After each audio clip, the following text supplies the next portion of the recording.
Update. Am I the a-hole for telling my ex that she needs to figure it out when it comes to hosting people for her grandmother's funeral, even though I am living in her grandmother's house?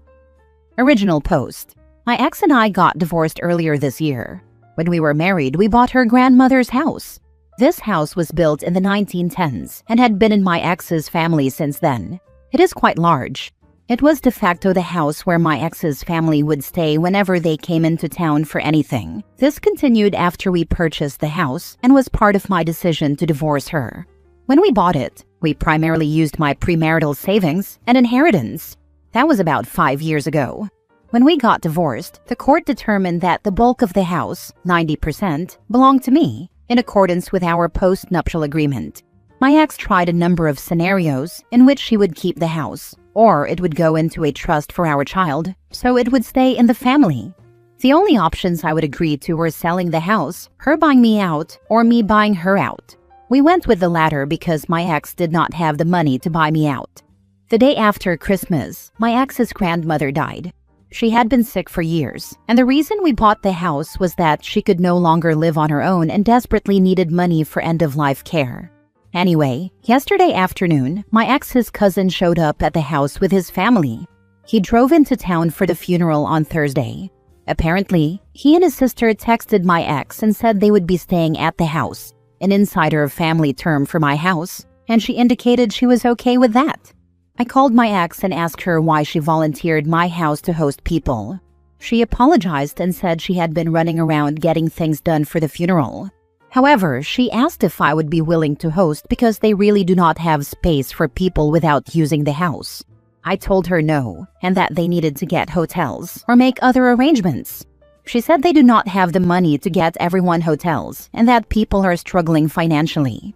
She added that there is plenty of extra room in the house and that they could stay in the finished basement with their own bathroom, kitchen, entrance, and exit.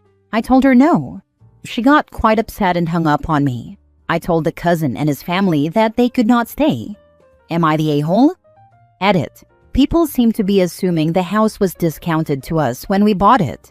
It was not. It had been on the market for a year, and the price had been reduced multiple times, with no offers at the listed price. We bought it for the initial price it was listed at, which was the appraisal price. My personal preference was that my ex buy me out of the house. She did not have the money to do so. My next preference was to sell the house. My ex begged me to keep the house, so I agreed. The trust idea she proposed would have meant putting the house in a trust with a life estate for me and the remainder going to my son. This would effectively prohibit me from selling the house. I have no intention of selling now, but I refuse to put myself in a position where I cannot sell in the future if I decide I need to. However, I do have a trust for my son, now 3 years old, in which he will inherit my assets at the time of my death. Now for the top comments before reading the update. I am baffled as to why on earth your ex signed a post-nup that would endanger the family home. It is the only way I would agree to purchase the house. Otherwise, her parents were selling it to the highest bidder because her grandmother needed the money. Oh, I see why you got divorced now. So I can have this house that is apparently hard to sell, old and requires tons of maintenance? Nope. Much rather have my money out of this house and buy something smaller. Sounds like your wife has maybe not told her family that the house isn't owned by her anymore. This is probably it right here. She may have thought if she could sneak this one by, no one would be visiting anymore with Grandma gone, and they would never need to know that she lost their house. Well, the family can put up the money together and buy it from OP collectively. The audacity of some people. She didn't even ask. People just showed up on your door that she had already told could stay in your house. Not the a-hole. Probably because she knew the answer. Maybe she hoped OP would buckle under the social pressure. Now for the update 3 weeks later. A number of people have asked for an update. Not much happened until a few days ago. On Saturday, one of my ex's cousins, not the one who showed up at my door, we'll call him Dave, texted me. As you probably guessed from my original post, I do not have the best relationship with my ex's family. This was also true while we were together. However, I did have a good rapport with this particular cousin. Apparently, My ex and a number of other family members had been talking badly about me in the family group chat. Dave reached out to get my side of things, but said he understood if I did not want to talk. I called him and relayed much of what I said in my original post and comments. What I learned from my conversation with Dave is: 1. My ex told her family after the divorce that she still co-owned the house with me. 2. She told them that I do not abide by the court's order regarding expenses for our son and that she cannot afford a lawyer to fight me on it. I set the record straight on both accounts. I own 100% of the house and bought her out of her 10% share. I also pay 100% of the medical costs and child care or education costs for our son as ordered by the court. In addition, I pay more than the court-ordered amount for child support. We talked a little more to catch up, and I thought nothing of it. Apparently, Dave decided to share the details of our conversation in the family group chat. I received a long angry text from my ex about what Dave said in the group chat and that she wanted to talk. We talked yesterday. She expressed how frustrated she is with everything and said that she was, and still is, willing to do whatever it takes to make our relationship work. She said that if I am not willing to try to make it work, the least I could do is work with her so she can pay me off over time for the house. Put the house in a trust for our son so it stays in the family, and not badmouth her to her family. I reiterated that there are no circumstances under which I would want to be with her, not least because she is actively lying about me and our divorce to her family. I also restated that I will not let her pay me off for the house, because it would take her decades to repay the amount of money I have put into it, even without interest. I will not put the house in a trust because the type of trust she wants is specifically designed to prevent me from selling the house in the future if I need to do so.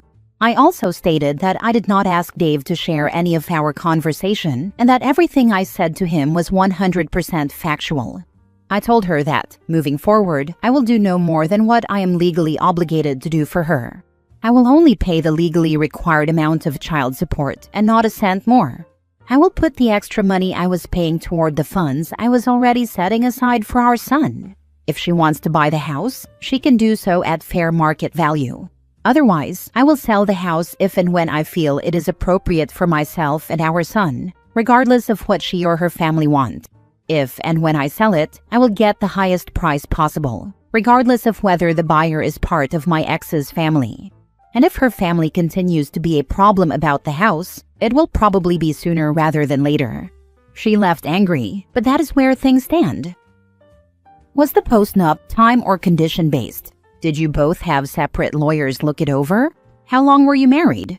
So many questions. Did she work? Did all her family take Dave's version over hers? She put up none of her own money to pay for the house. Yes, we had separate lawyers, not time or condition-based. We were married almost 6 years. She worked part-time and went to school, which I paid for. I have no idea what version the family believed. Good for you. This was a nice update. I hope she felt embarrassed having her lies called out in the group chat like that. She won't feel shame or embarrassment, just anger at being called out publicly. And it won't be her fault she got caught in her lies. It's him that's bad-mouthing her, shaking my damn head. I really don't understand people like your ex. What was the point of lying about the house to her family? Was she hoping by some unicorn miracle she will wake up one day and her lies would come true and suddenly the house is hers? Some people really don't think about the consequences of their actions. She wanted emotional validation for hating OP and said whatever she needed to get that from her family. Now reality is knocking and she's freaking out because the delusional bubble burst. My sister does the same thing. I'm as low contact as possible while trying to safeguard her kids. Next story. Am I the a-hole for refusing to give my boyfriend access to my bank account, even though he says no secrets is how adults do it? I'm 27 female, and my boyfriend is 30 male. We've been together a little over 2 years. We live together and split bills pretty evenly, with no shared accounts. I make a bit more than him, about $15,000 a year more, but he has a stable job and pays his part on time. The conflict started this week when he told me he wants us to be fully transparent financially because we're talking about getting engaged this year. I thought he meant sitting down, pulling credit reports, talking about goals. things like that. Instead, he asked for my online banking login so he can see everything in real time. I laughed because I honestly thought he was joking. He wasn't. He said couples who plan a future shouldn't have private money, and that if I'm refusing, it means I'm hiding something. I told him I'm not hiding anything. I just don't want another person able to move money around or look at every grocery purchase I make at 11 p.m. He said he wouldn't touch anything and that he just wants visibility. I offered a compromise. We could make a shared spreadsheet. I could show him statements once a month, or we could open a joint account just for rent and bills and both put in our share. He got irritated and said that's not the same, and that my compromises are basically me keeping a wall up. Then he dropped a line that made my stomach flip. If you trust me enough to sleep next to me, you should trust me with a password. I said that's not how trust works, and I pointed out that I don't have his passwords either. He said I can have them anytime, and acted like that proves he's the only reasonable adult in the room. I asked why he suddenly needs this now. He said he doesn't want to find out later that I have debt, that I'm sending money to someone, or that I'm buying things I shouldn't. That felt gross, like I was being pre-accused. I told him I have no debt besides my student loans, my credit is fine, and I've never hidden purchases. He said he believes me, but he wants receipts. Those were his exact words. I told him no, and that if he keeps pushing, I'm going to start wondering what he is trying to keep track of, because demanding my login isn't normal. He got quiet and then went cold, polite angry. He said I'm making a simple thing into a big deal, and acting like he's some kind of thief. Since then, he's been sulking and making little comments like, must be nice having a private life, and guess we're not at that level. Yesterday, he even asked if I'd be okay with him installing a budgeting app that links accounts so he could see the dashboard. Same answer, no. Now he says I'm sabotaging our future and that I'm being controlling by not letting him in. I feel like I'm losing my mind because I'm not saying we can't talk about money. I'm just saying I'm not handing over access to my actual bank account. So, am I the a-hole for refusing and digging my heels in on this? Not the a-hole. Your boyfriend wants to tap into your bank accounts. For what it's worth, my partner and I share a home, vehicles, bills, friends, joys, troubles, and inside jokes, but not account information or access. Yep, been married for a long time, and I know some login information that has been willingly given, but bank account logins are sacred. Even on joint accounts, we have our own. This guy is sus, and I'm wondering what he's trying to hide, making projection look like the next Olympic sport. This sounds like the way one of my classmates discovered her spouse had a gambling addiction. Same. A friend of mine is a high earner. Her husband made bank too, but not on her level. 2 kids together, long marriage. Then he started taking control of their retirement accounts. She trusted him and thought it helped his sense of pride because she was worried about emasculating him by being the higher earner. Well, that dude gambled away millions of their retirement.